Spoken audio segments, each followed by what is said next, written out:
teach us more of the basics of fly casting, and one of the basics, of course, is the false cast. And why do we need the false cast? The false cast is important because it sets you up to present the fly to the fish. And it's a cast, too, that can be abused a lot, can it? It sure is. If your casting stroke goes bad, it's going to happen in the false cast, isn't it? Absolutely right. And one thing that we should also know, that in the old days, that false cast was our way of getting a lot of line out. And what Andy said, it was a way of presenting the fly. So we're going to talk about two aspects of this cast. So first of all, why don't you show us the false cast? Well, the first thing you want to do is grab your rod. Grab it, put your thumb on top, grip it fairly firm, but don't squeeze the heck out of it. Grab the rod with your right hand in a fairly firm manner. And your line hand, whichever hand is not on the rod, will be your line hand. So hold that line. Now we're going to do our back cast. We're going to accelerate to that stopping position and come forward. Keeping that plane parallel to the ground or the water. Back and forth. Same tempo. Two separate motions that are exactly the same. So I accelerate to the stop in the back, accelerate to the stop in the front. Where people get in trouble is they work too hard at it and they get loose. You want a nice transfer of power, so firm that up and transfer that power into the rod. Let the rod do the work. It's a really easy thing to do. You just have to let the rod do the work. Trust that rod will get it out there. It's really a tip cast. You're using the tip of the rod. Exactly right. Now if you let that handle rotate too much in your hand like that, your tip, if you can look right now and you can see your tip is clear way back. Your tip needs to be up here. And boy, you can really get your casting problems accentuated. You'll catch things behind you and by not having a good false cast. Exactly right. And it'll change that plane. You want that plane of the loop, the line that I flick forward. When you watch when my rod tip comes forward, I flick that loop off the tip of my rod. The tighter that loop is, the less wind it's going to hang up on, and the flatter your cast is going to lay out there. So,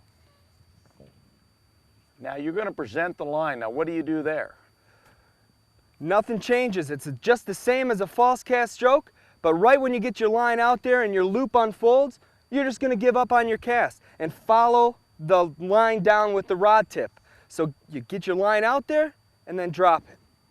There's a dark side of this false cast, and it can go really wild. People can get totally out of control. And it usually happens when either the stroke is too wide or they start breaking their wrist. Show us that dark side and what you can do to correct it. Okay. Well, there it is, real nice and wide. That's a very common to a lot of people out there. Now, what do we do to... Well, we're just slowly going to clean this up. I'm going to slowly get that loop, whip that loop into shape. Well, you're doing it by tightening your wrist and shortening your stroke. Exactly. I'm making it easier.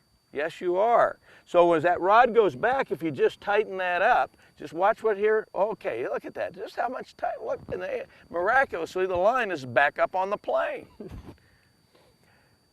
One of the things, too, is to realize that line's got to straighten out, isn't it? Yes. And so you've got to momentarily pause. And I tell people when I'm teaching the casting, you've got to still come to that absolute stop. It is two separate motions. It's a back stop, wait for your line, forward stop, wait for your line. And as your line gets longer, you're making your cast longer, that pause is longer. It takes longer for that line to travel to the opposite ends of your cast. And you actually have to open your stroke up. That's where that longer stroke comes in. Exactly. Okay, so we're going to start to teach people how to shoot a line. And we've talked about shooting it on a false cast. Rather than lengthening the false cast, you can do it literally with these graphite rods by just developing a high line speed and letting it go at the right time. Exactly. If you watch when I come forward, just drop the line. Nothing happens. But if I put a little bit more speed and power into that front stroke, watch what happens. You shoot the line. If you let it go too soon, it's got to go straight up the rod, doesn't it? Exactly. And here it's more pointed to where you want it to go, and it's just a matter of physics. It's going to pull out. Right. Let's see that again. Okay. One false cast and bang. And right there, you did the equivalent of 2 or 3 false casts adding line. Exactly. So that's probably something they're going to have to practice. Now, Andy, what about presentation? Obviously you shot a line, the line kind of crashed right into the water. Right. What is the next step? The next step is to just fine tune that. Just feel it a little bit more with the tip of your rod and set that down a little bit softer. We call that backing off the power. Backing off the power. Now notice right there, really important how he brought his arm back here. It's a natural movement. He made the cast and he brought the arm back. Let's do it again. Okay. Oh, very nice. And you do that after you make the cast. You make the cast and the rod is pointed to where you want it to go and you gently bring it back and that lowers the cast. Okay, now one of the things that can happen is if you don't back off the power and you stop, and a lot of beginning fly fishermen realize if they stop at the front part of that cast real quickly, the line will settle down. But it creates some problems, doesn't it? Creates a lot of problems. You're going to lose a lot of flies. You could potentially break your rod by throwing that fly into your rod too. So let me just show you what happens.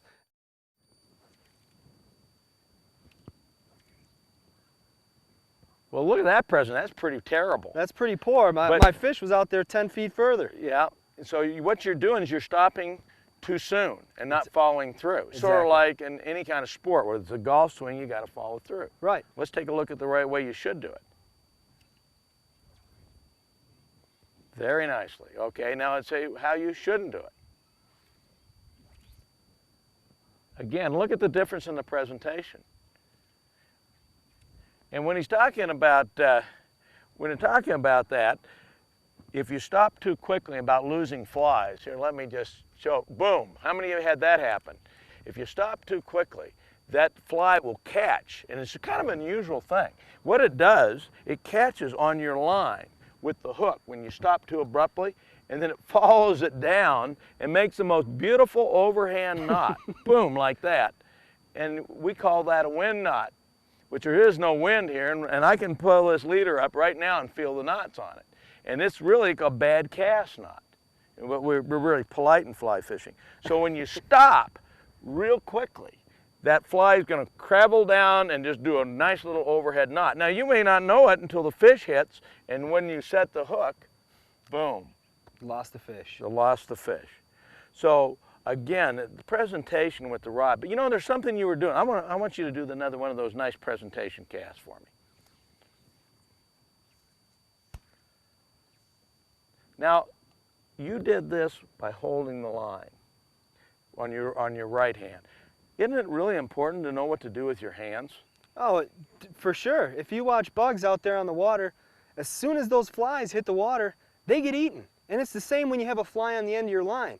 So as soon as you make your cast, there's a good chance a fish is going to eat it right away. And if you're not ready, you're not going to catch the fish. So what should they do? Let's watch the hands now. Hands are really important here.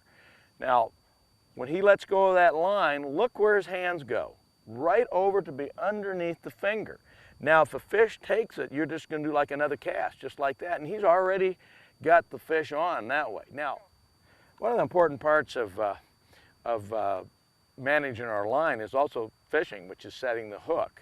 And I know there's two ways you can do that, one wrong and one right, right? Right. So, okay, so we got the line underneath the trigger finger. Now what do we do from there? We pinch the line against the cork grip of the rod and pick up with the same power that you would make your back cast. And there you got the fish on it. There's the fish. Now then you can use your right hand to strip in. Exactly. And you don't have to. Now what happens if you don't have the finger underneath it? If I don't have the finger underneath it, first you got to reach down. You got to reach down. The fish could be taking your fly. Right. And now we're going to pull. You pulled it right out of their mouth. Right out of their mouth. And you had too much energy going to the fly, and then you had to, if you did get lucky and you had him on, you have your hand over here. Yeah, well, what do you do now? Well, you try to get it over, you bite the line, right? All right, yeah, yeah. Get Giardia from the water. Let's just show you what can happen. Cast the line to him.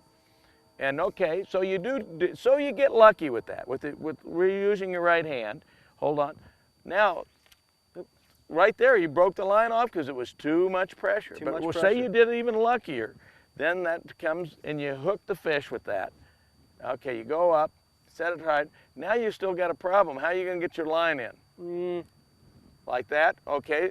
So I want to see how you do that. Come on. Let's see. This is the comical part of fly fishing. You can have a lot of fun watching people try to do that, but it's not a good thing to do. And that's what I ended up doing, is putting it right underneath my trigger finger. So why not have it there from the start? Exactly. All right, folks. Now, what we're going to do, we're going to take you through some exercises, through all the basics, so you can work on the lawn, at home, practicing these, and then we're going to get you ready to go out on the stream. We're going to join Pete Erickson from Team USA.